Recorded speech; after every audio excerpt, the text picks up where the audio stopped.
बिस्मिल्लाहिर्रहमानिर्रहीम। अस्सलाम वालेकुम नाज़रीन, आप यूट्यूब चैनल देख रहे हैं। मैं इमरान ख़ान हूँ। बड़ा रोला पड़ गया सिलसिला अली खेल की अगवा के हवाले से, और अफ़गान सफ़ीर की बेटी अगवा हो गई। बहुत बड़ा मसला हो गया, बहुत बड़ा मुद्दा खड़ा हो गया।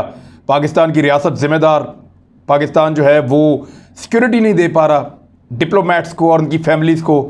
बहुत सारा कीचड़ उछाला गया पाकिस्तान के ऊपर। बैरून मुल्क से लोगों ने उछाला, पाकिस्तान के अंदर से उछाला।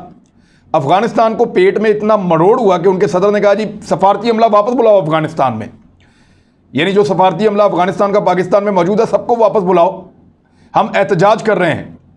तो सदर साहब थोड़े सा और एहतजाज करें, थोड़ा सा और गुस्से में आए। जितने अफ़गानी भाई आपके यहाँ पे पाकिस्तान में मौजूद हैं, एहतजाजन आप उन सबको वापस बुला लें, हमारी तबीयत ऐसे ही साफ़ होगी।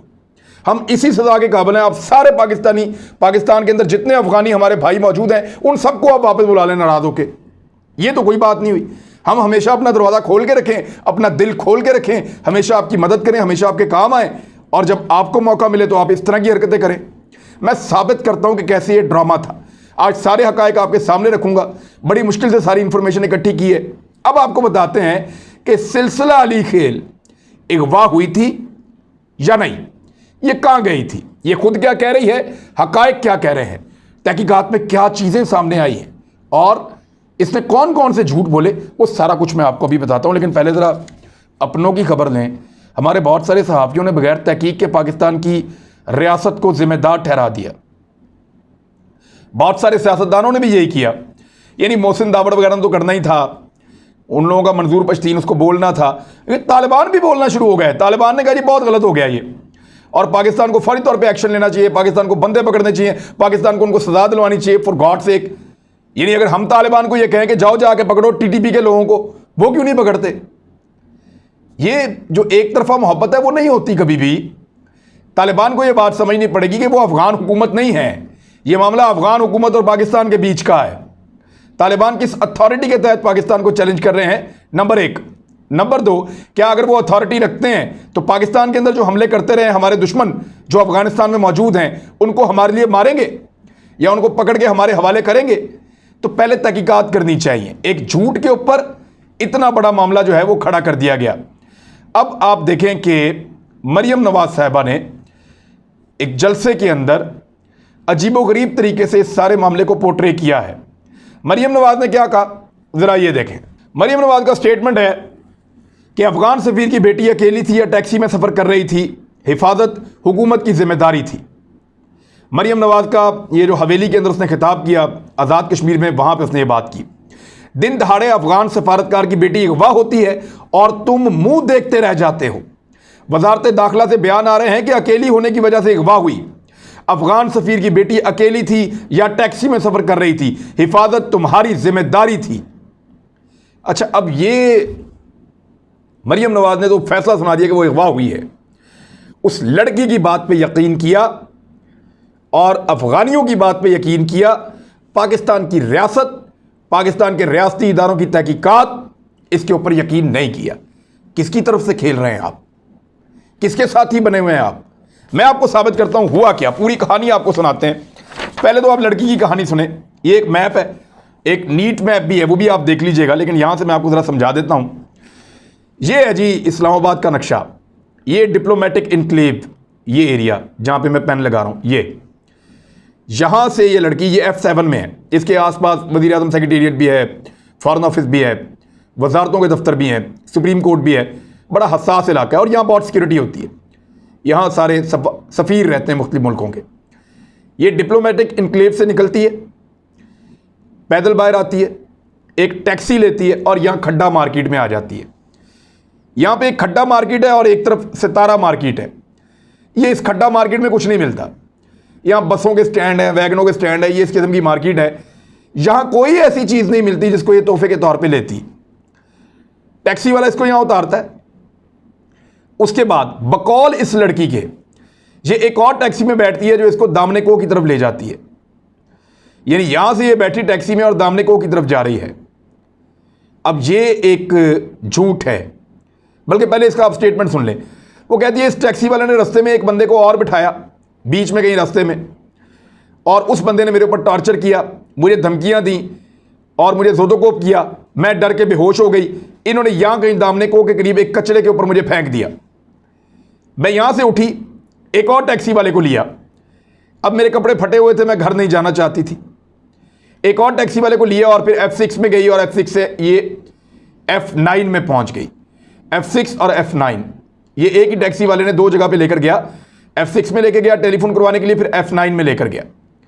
यहां ये F9 में पहुंच जाती है इस जगह पे, और फिर ये अपने वालिद के दफ्तर से एक लड़का है, हिकमत उसको कहते हैं, उनके दफ्तर में काम करता है, उसको बुलाती है और उसके साथ यहां से घर चली जाती है। मेडिकल के लिए ये बाद में गई अस्पताल, लेकिन पहले यहां पे घर पहुंच गई अपने वापस इस जगह पे। अब ये इस लड़की का स्टेटमेंट है।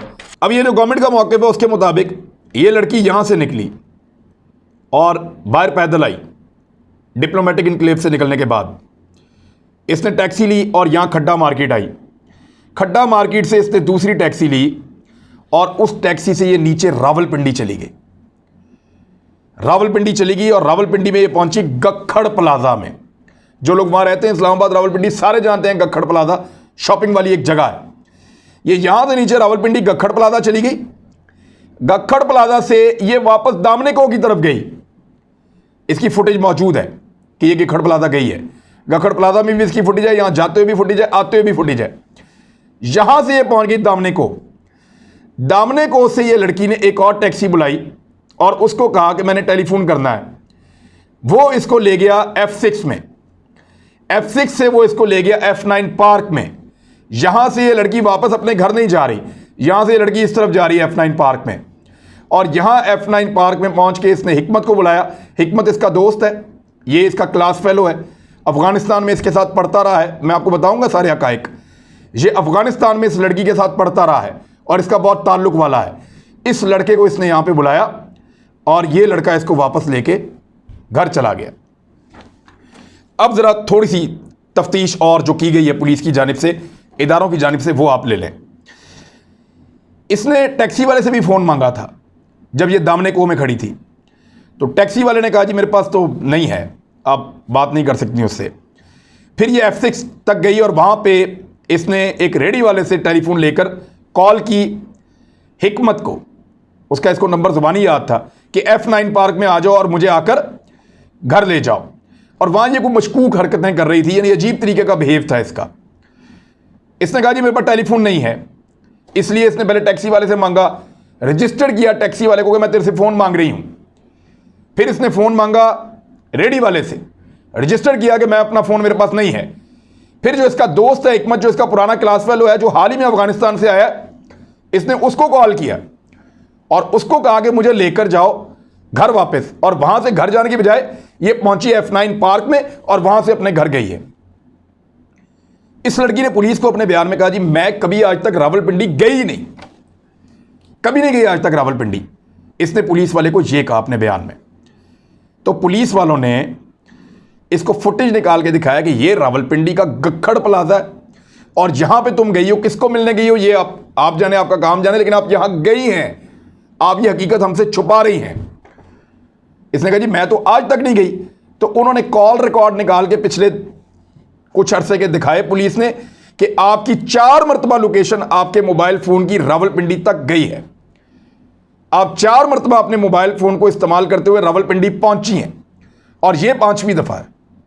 यानी यह झूठ है कि आप इससे पहले कभी रावलपिंडी नहीं गई, आपने वो शहर देखा ही नहीं, यह झूठ है। अब इस लड़की के बारे में थोड़ी इंफॉर्मेशन ले लें। ये अफगानिस्तान में पढ़ती थी पहले और उसके बाद ये बल्गारिया में गई, वहाँ से इसने बैचलर्स किया है और अभी ये जर्मनी या फ्रांस से, यानी मुझे थोड़ा शक है, लेकिन इन दोनों में से किसी एक मुल्क से मास्टर्स कर रही है और साइबर सिक्योरिटी के अंदर ये मास्टर्स कर रही है। इसके पास जर्मनी का पासपोर्ट भी है और जो पासपोर्ट इसके पास है वो असाइलम कैटेगरी का है। यानी ये एक ऐसी साजिश भी हो सकती है कि मैं एक ऐसा वकूआ क्रिएट करूं कि मुझे जर्मनी में असाइलम मिल जाए। यानी अफगानिस्तान में अगर है और अफगानिस्तान में इसकी जान को क्या खतरा हो सकता है, एक आम अफगानी है, आम अफगानी को तो नहीं मिलेगा असाइलम जब तक कोई बड़ा वाकया या वकूआ ना हो किसी के साथ।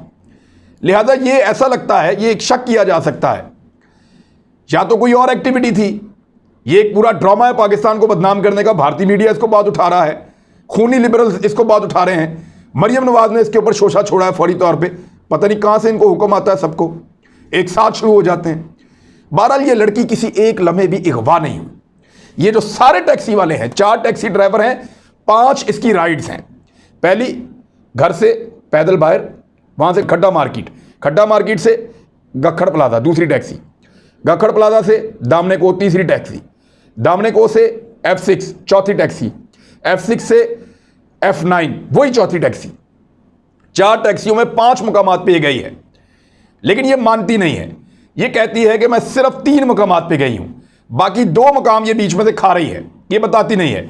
जब इसको पुलिस ने कहा जी अपना मोबाइल दें ताकि हम आपका मोबाइल चेक करें, डाटा चेक करें, आप जहां पहुंची ज़रा स्टेब्लिश हो जाएगा, हमें मदद मिलेगी उन लोगों को पकड़ने में जो आपके बकौल आपको अगवा कर रहे थे। तो इसने कहा मोबाइल तो मेरा छीन लिया, इसीलिए तो मैं टैक्सी वाले से फ़ोन मांग रही थी, इसीलिए तो मैं रेडी वाले से फ़ोन मांग रही थी।